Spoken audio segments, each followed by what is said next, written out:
노래 가사 중에 인생은 나그네 길, 어디서 왔다가 어디로 가는가, 이렇게 시작하는 노래가 있습니다. 우리 젊은 친구들도 음을 들으면 아마 알 거예요. 1964년에 발표된 최희준님의 하숙생이라는 곡입니다. 이 노래에는 인생이란 무엇인가에 대한 고민이 있습니다. 이 곡을 작사한 김석야라는 작가님은요, 인생은 어디로 갈지를 몰라 정처 없이 떠도는 나그네의 삶이라며 이 땅에 정도, 미련도 남겨두지 말라, 이렇게 말을 해요. 삶이란 게 참 허무한 거죠. 인생을 살기는 사는데 무엇을 해야 할지 모릅니다. 어디로 가야 할지 모릅니다. 그저 정처 없이 떠도는 거예요. 하다못해 게임도요, 지금 자기가 무엇을 해야 할지 모르면 우왕좌왕합니다. 이걸 해야 될지 저걸 해야 될지 모르니까 갈피를 잡지 못해요. 이쪽으로 갔다 저쪽으로 갔다 아무것도 할 수가 없습니다.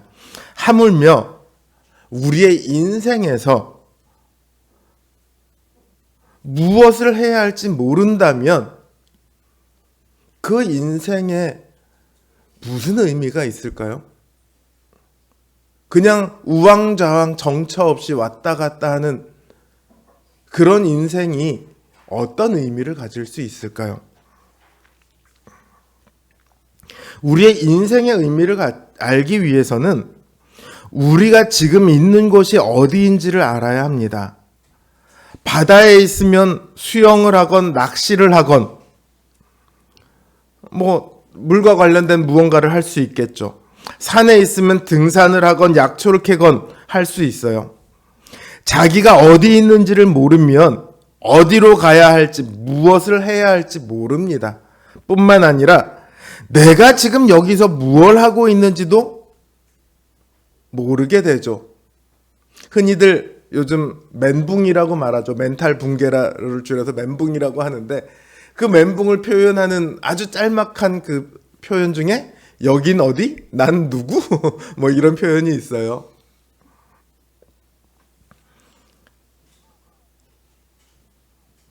내가 어디서 와서 어디로 가고 있는 중인지 이걸 알아야 지금 내가 어디 있는지를 알 수 있고 내가 뭘 해야 하는지를 알 수 있습니다. 가려는 곳이 있어야 거기 가기 위해 필요한 일이 무엇인지를 알게 되죠. 놀이공원에 가려면 제일 먼저 뭘 해야 되죠? 티켓을 끊어야 되죠.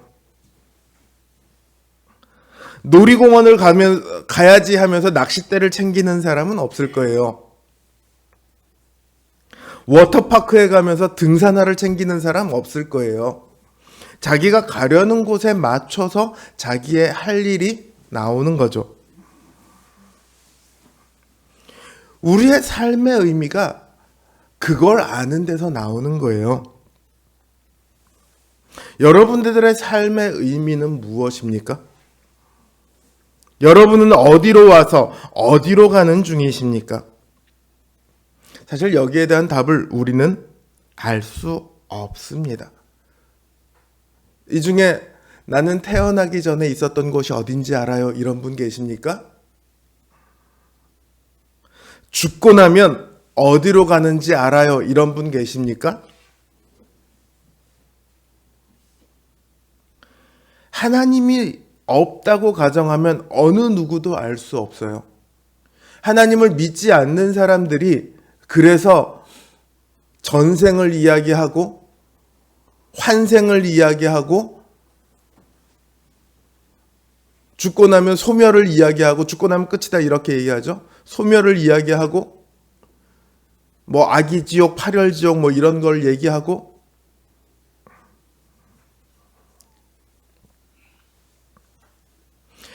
사람들은 알 수 없어요. 저마다 자기만의 추측과 상상력으로 그저 혹시 이런 건 아닐까?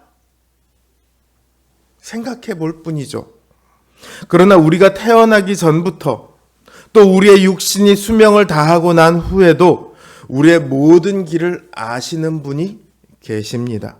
바로 하나님이시죠.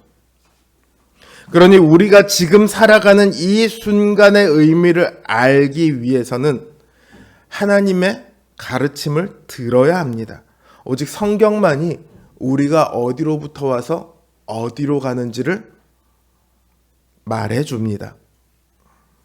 사실 오늘 본문은 정확하게 거기에 대한 말씀은 아니에요. 오늘 본문은 앞에서부터 계속된 예수님을 죽이려고 하는 사람들에 대한 이야기의 연속입니다. 그런데 오늘의 본문에 예수님께서 어디로부터 오셔서 어디로 가시는지에 대한 이야기가 나오고 있습니다. 메시아로서 예수님께서는 이 땅에 오시기 전에 어디에 계셨는지, 그리고 어디로 가셔야 할지를 알고 계시죠. 그리고 오늘 이 말씀에서 우리는 우리가 어디로 와서 어디로 가는지를 비로소 알 수 있습니다. 왜냐하면 주님께서는 우리를 이 땅에 그대로 두신 채 우리의 상황과 환경을 바꾸기 위해 오신 것이 아니라 우리가 진정 있어야 할 그곳으로 데려가시기 위해 오셨기 때문입니다.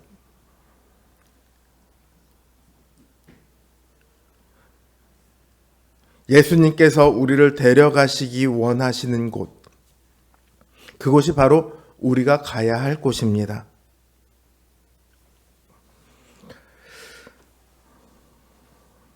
많은 유대인들이 모여있는 절기 중에 예수님께서 성전에서 가르치십니다. 그런데 그 가르침이 놀라웠는지 사람들은 예수님이 어디서 그런 교훈을 배웠는지 궁금해합니다. 그만큼 예수님의 가르침은 당시의 사람들이 가르치던 소위 말하는 랍비들의 교훈과는 달랐습니다. 누군가는 예수님의 가르침을 들으면 오, 신선한데 이럴지도 모릅니다. 누군가는 예수님의 교훈을 들으며 권위 있는 가르침이로구나 이럴지도 모릅니다. 그러나 기존의 랍비의 교훈을 가르치고 있던 사람이라면 어떨까요? 듣던 사람이 아니라 가르치고 있던 사람이라면 어떨까요? 그들의 입장에서 예수님은요, 자신들과 자신의 선배들이 쌓아온 율법의 교훈을 다 무시하는 사람입니다. 오히려 그게 잘못됐다고 말하고 있습니다. 얼마나 화가 날까요? 그쵸? 이들은 권력을 가지고 있어요. 그러니까 권력을 가지고 있는 이들이 자신의 모든 것을 무시하는 예수님을 가만 놔둘까요? 그러지 않겠죠. 그런데 지금 당장은 이들이 아무것도 하지 않아요. 예수님을 잡으려고 하지 않습니다. 그러니까 사람들이 이상한 거예요. 야, 니네들이 맨날 하던 얘기 그거 이 예수라는 사람이 아니라고 하잖아. 근데 너희들 왜 가만히 있어? 반박도 안 해? 예수를 잡지도 않아? 왜? 너희들은 이 예수가 정말 그리스도라고 믿는 거야? 이런 말이 그들 안에서 나오고 있는 거예요. 이들이 지금 하는 말은 예수가 그리스도야? 맞아? 아니야? 이거를 확인하려고 하는 게 아니에요. 그리스도일 리 없다는 거예요. 왜 그걸 아냐? 이들이 뭐라고 얘기합니까? 야, 그리스도께서 오실 때에는 어디로부터 오는지 아무도 알 수 없어야 하는데 우리는 이 사람 알아. 나사렛에서부터 왔어. 요셉의 아들이야. 그러니까 그리스도일 수가 없어. 이렇게 말하고 있어요. 이 당시에 그리스도께서 어디로부터 오시느냐에 대해서 두 가지의 견해가 있었어요. 하나는 지금 말하는 이 사람들의 견해예요. 야, 하나님으로부터 오는 특별한 메시아잖아. 그러니까 구약의 하나님의 사자들 보면 어디로부터 왔는지 모르게 갑자기 짠 하고 나타나잖아. 메시아도 그렇게 나타날 거야. 이런 견해가 하나예요. 또 하나의 견해는 미가 선지자가 예언했던 것처럼 베들레헴에서부터 태어날 거다. 이렇게 얘기했던 견해가 있어요.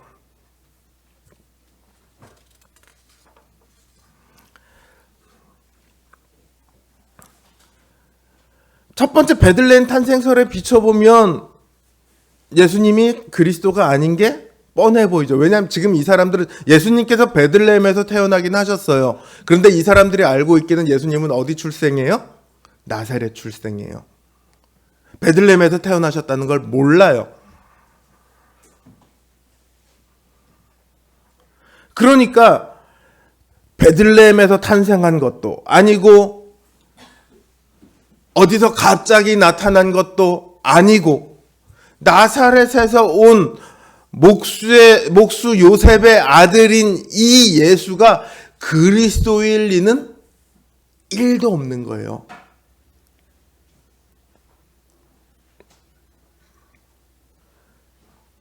이들의 생각은 충분히 일리가 있어 보이죠.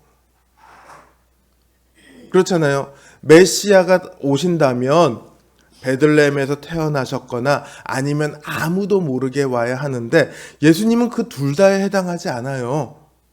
그러니까 메시아일 리 없다 이렇게 말하는 거죠. 그들의 논리는 굉장히 논리적이에요. 여기에 대해 예수님께서 나 원래 베들레헴에서 태어났는데 나사렛에서 자라긴 했지만 나 원래 베들레헴에서 태어났는데 나 그리스도의 자격이 있어. 나 메시아의 자격이 있어. 이렇게 말씀하실 수도 있겠죠. 근데 그렇게 말씀하시지 않아요. 왜냐하면 예수님은 그리고 메시아는 베들레헴으로부터 오는 게 아니거든요. 예수님은 이렇게 말씀하십니다. 너희는 내가 어디서 왔는지 안다고 하지만 나는 스스로 온 것이 아니라 나를 보내신 분이 계시다. 너희는 그분을 알지 못하나 그래서 너희는 내가 어디로부터 왔는지 알 수 없으나 오직 나만이 그분을 알고 있으니 내가 그분에게서 났고 그가 나를 보내셨기 때문이다. 이렇게 말씀하세요. 즉 사람들이 아무도 모르는 곳에서 메시아가 오리라고 했던 말에 오히려 훨씬 부합하는 말이죠. 너희가 알지 못하는 그분께서 나를 보내셨다. 사람들은 예수님의 탄생을 두고 말합니다. 예수, 당신 나사렛에서 태어났잖아. 그러나 예수님은 탄생을 말하지 않습니다. 물론 여기 하나님으로부터 났다 이렇게 말하고 있지만 이 나심은 인간 예수로서의 나심이 아니죠. 태초에 성부로부터 나와서 성부와 함께 하셨다는 그 사실을 말하고 있는 거죠. 예수님께서는 자신이 태어난 것이 아니라 성부로부터 보내심을 받았다 이렇게 말합니다. 이 말씀은 너무도 중요한 말씀이죠. 왜냐하면 예수님께서 이 땅에 태어나시기 전부터 계셨다는 그 의미를 품고 있기 때문입니다. 예수님은 우리처럼 이 땅에 태어나신 것이 아니에요. 하나님의 뜻을 따라 저 하늘 보좌에 계시다가 이 땅에 보내심을 받아 오셨습니다. 그리고 이 땅에서 하나님의 뜻을 행하실 것입니다.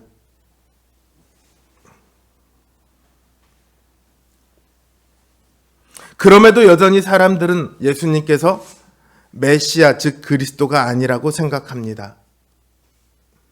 사람들의 논리를 완벽하게 예수님께서는 반박하셨잖아요. 너희가 알 수 없는 곳으로부터 그리스도가 와야 된다고 말했거니와 나는 너희가 말한 것처럼 너희가 알지 못하는 그분에게서 보내심을 받아 왔다. 이렇게 말씀하셨어요.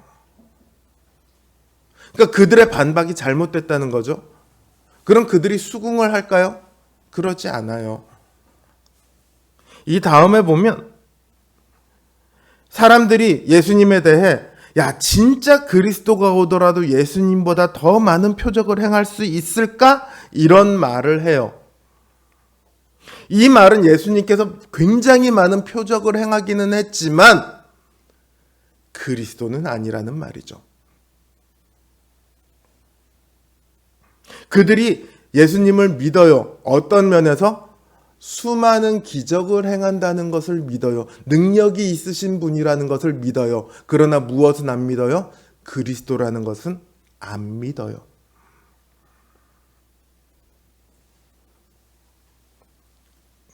여전히 그나마 예수님에 대해서 호의적인 사람들조차 예수님께서 그리스도라는 것을 믿지 않습니다. 그러자 대제사장들과 바리새인들이 비로소 예수님을 잡으려고 사람들을 보냅니다. 이때 예수님께서는 아직은 때가 아니다라는 의미를 담아서 내가 너희와 함께 조금 더 있다가 나를 보내신 이에게로 돌아가겠노라 이렇게 말씀하십니다. 그리고는 너희가 그때가 되면 나를 찾아도 만나지 못할 것이고 나 있는 곳에 오지도 못하리라 말씀하십니다. 사람들은 이 말을 듣고도 이 말씀이 무슨 뜻인지 알지 못합니다. 도대체 어디로 가려고 하기에 우리가 가지 못한다고 할까? 유대 땅을 떠나서 우리가 알지 못하는 곳, 저기 헬라인들 사는 어딘가로 가서 그 유대인들 사는 디아스포라에 가서 가르치려고 하나? 저 헬라인들만 있는 곳에 가서 헬라인들을 가르치려고 하나? 왜 우리가 못 간다고 하는 거지? 이런 생각을 합니다. 왜 이런 생각을 하냐면 예수님께서 나는 너희가 알지 못하는 곳으로부터 왔다라고 했던 말씀을 믿지 않았기 때문이에요. 만약 예수님께서 그들이 알지 못하는 곳으로부터 왔다는 것을 믿었다면 그들이 알지 못하는 곳으로 가리라는 말씀 또한 믿었을 겁니다. 그들이 예수님께서 하나님으로부터 왔다는 것을 알았다면 예수님께서 이제 돌아가신다고 할 때 하나님께로 돌아가시는구나 이거를 알았을 거예요.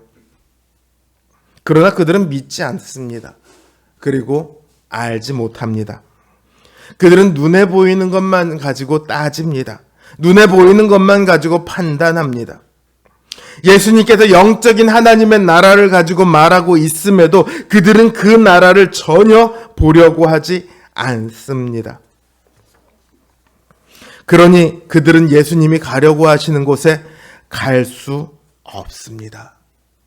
제가 굉장히 안타까운 것은 오늘날 신자들도 눈에 보이는 것을 가지고 자꾸 판단하려고 한다는 거예요. 목사님들끼리 만나면 막 이야기를 나누다가 꼭 물어보는 말, 이렇게 물어보시는 분들이 있어요. 그래서 성도수가 얼마쯤 됩니까? 저희 한 20명 정도 돼요. 그러면 말 딱 끊고 가세요. 작은 교회 목사랑은 못 놀겠다는 건가요? 신령하지 않다고 판단하는 건가요? 하나님의 말씀을 제대로 못 전한다고 판단해서 그런지가요?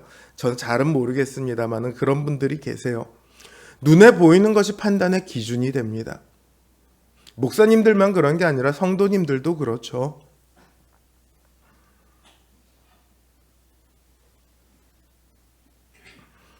야, 우리 교회 한번 가볼래? 아이, 교회 성도수가 얼마나 돼? 한 20명 돼? 안 가. 개척교회 가기 싫어. 뭐 여러 가지 이유가 있겠지만 어쨌든 간에 판단의 기준이 뭐예요? 큰 교회냐 작은 교회냐. 이게 판단의 기준인 거예요. 그 교회가 얼마나 하나님의 뜻에 따라 바르게 설려고 노력하고 발버둥 치고 있는가? 이게 사실 제일 중요한 거 아닙니까? 교회에 있어서는.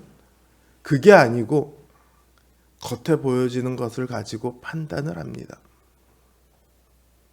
똑같은 설교를요, 어느 목사님이 설교를 하느냐에 따라서 은혜 받았다는 사람이 달라져요. 뭐 어쩔 수 없어요. 사람이니까. 더 잘생긴 사람, 더 목소리 좋은 사람, 이런 분들이 설교하면 은혜 받았다는 사람이 확실히 늘어나는 건 많은 것 같아요. 근데 안타깝잖아요. 왜 하나님 나라의 백성들이 하나님 나라의 일을 판단함에 있어서 눈에 보여지는 걸 가지고 판단하는가? 예수님께서 하나님께로 돌아가신다고 말을 하잖아요. 이 말은 하나님의 뜻을 이루셨다는 뜻이에요. 많은 이들을 이끌어 하나님께로 돌아가게 하는 일, 이게 예수님께서 이 땅에 오신 목적이잖아요. 그리고 이제 예수님께서 다시 하나님께로 돌아간다고 하시는 것은 이 일을 이루셨다는 거예요. 그러니까 예수님을 믿고 예수님을 따르는 사람만이 예수님께서 가시고자 하는 곳, 우리를 데려가시고자 하는 그곳에 함께 갈 수 있습니다. 그러나 지금 여기 나오는 이들은 아니에요. 여기 돌아가신다, 돌아간다, 이 말이 우리 흔히 누구 돌아가셨습니다 뭐 이렇게 말할 때 운명했다 그런 뜻이 아니에요. 원어의 의미로 따지면 떠나간다는 뜻입니다. 예수님께서는 이들을 떠나실 거예요. 이들과 함께 가시지 않으실 거예요. 그들은 예수님이 이끄는 곳으로 갈 수 없습니다. 그러나 우리는 다르죠. 요한복음 13장 36절을 보면요, 예수님께서 제자들에게 뭐라고 말씀하시냐면, 내가 가는 곳에 내가 지금은 따라올 수 없으나 후에는 따라오리라, 이렇게 말씀하세요. 지금 따라올 수 없다는 건 지금 예수님께서 십자가에 죽으러 가시니까 지금은 따라갈 수 없어요. 예수님께서 우리를 데려가시고자 하는 곳이 사망의 그늘은 아니거든요. 그러니까 우리가 거기 따라갈 수는 없습니다. 그러나 후에 부활하시고 하나님과 함께 계실 거예요. 그리고 우리를 그곳으로 이끌어 가실 것입니다. 그곳은 죄인들은 들어갈 수 없는 곳입니다. 죄인들에게 어울리는 곳은 오히려 사망이죠. 그러나 주님께서는 죄인인 우리를 사망으로 이끌지 않으시고 오히려 사망으로는 따라올 수 없노라고 말씀하시고 우리를 생명과 영광과 평강과 안식으로 가득한 그 하나님의 나라로 데려가십니다. 우리는 지금 그곳을 향해 나아가고 있습니다. 그 나라는요, 우리 눈에 보이는 물질적인 나라가 아니에요. 영적인 나라입니다. 우리는 이 땅의 나라를 떠나 그 영적인 나라로 가고 있습니다. 예수님께서 우리를 위해 이 땅에 오신 그리스도임을 우리가 시인하고 믿을 때 우리는 이미 하나님의 나라에 속했습니다. 예수님께서 아버지께로 돌아가는 것처럼 우리도 아버지 하나님께로 돌아가게 됩니다. 그러니까 여러분께서 예수 그리스도를 믿음으로 고백하고 자신의 입술로 고백하고 믿고 있는 지금 이 순간 여러분들은 아버지께로 돌아가는 그 걸음을 걷고 있는 중입니다. 우리가 탕자의 비유를 잘 알고 있습니다. 그렇죠? 한결이 한빈이는 탕자의 비유를 잘 모를지도 몰라요. 제가 탕자의 비유를 자주 설교하지는 않아서 잘 모를 수 있어요. 그러나 우리는 다들 알죠? 탕자의 비유를 우리가 말할 때 주로 첫째 아들은 이스라엘이고 둘째 아들은 이방인들이다. 이렇게 설명을 하죠. 하나님께서 이방인들도 받으려고 하는데 이스라엘이 불평을 한다. 이렇게 말하죠. 맞는 말씀이에요. 그 말씀은. 그런데 우리가 이 말씀에서 오늘 생각해 보고자 하는 것은요, 우리가 둘째 아들에 해당한다는 사실입니다. 집을 나갈 때 뭘 갖고 나갑니까? 수많은 재물을 가지고 나가요. 잔뜩 싸가지고 나갑니다. 정말 딱 보면 이거 내 평생 써도 다 못 쓸 것 같은 그만큼의 재물을 가지고 나갑니다. 그랬으니까 나갔죠. 야, 내가 아버지 없어도 이 재물만 있으면 얼마든지 흥청망청 살아도 내가 늙어 죽을 때까지 다 쓸 수 있어. 그러고 나갔죠. 그런데 눈에 보이는 그 수많은 재산들이 사라집니다. 그러고 나서 뭘 떠올리게 되냐면 비로소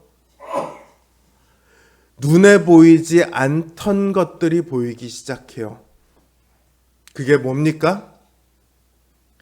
아버지 집에 있을 때는 내가 얼마나 행복했는지, 내가 얼마나 평안을 누렸는지, 또 내가 얼마나 사랑받았는지를 비로소 떠올립니다.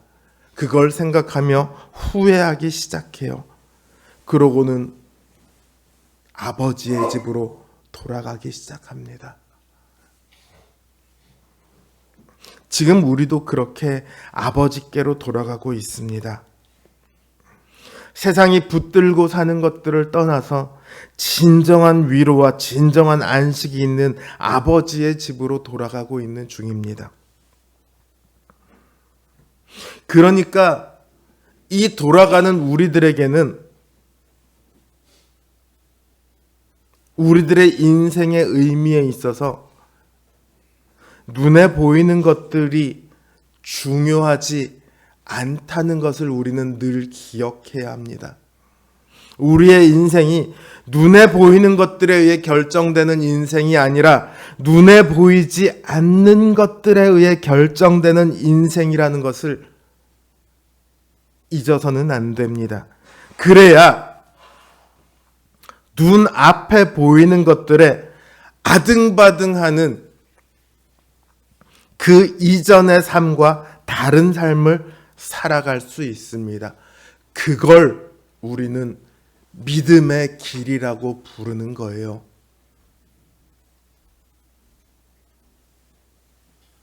주님께서는 우리가 그 길을 걸을 때 그 길 내내 우리와 동행하십니다. 지난주 제가 말씀드렸던 것처럼 우리가 어디로 가든지 주님께서 우리와 함께 있어 우리를 지키시며 우리가 돌아갈 때까지 우리를 떠나지 않으실 것입니다. 우리가 믿음으로 걸으며 걸어가는 살아가는 수많은 시간 동안 많은 어려움이 있을 겁니다. 또 많은 시련이 있을 겁니다. 그러나 그 모든 순간 가운데 그 어떤 어려움과 환난이 있을지라도 우리 눈에는 보이지 않지만 주님께서 늘 그 은혜와 평강으로 우리를 붙드실 겁니다.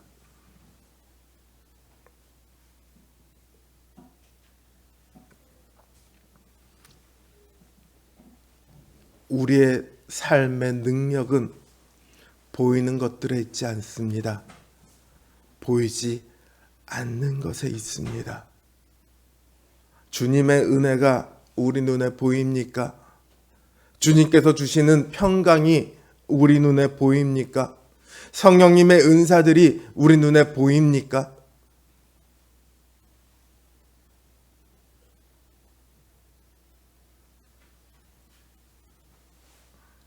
그러나 그 모든 것들이 우리와 함께하고 있음을 여러분 기억하십시오. 우리가 이 길을 걷는 동안 단 한순간도 그것들이 우리를 떠나지 않습니다. 그러니 이 길을 포기하지 마십시오.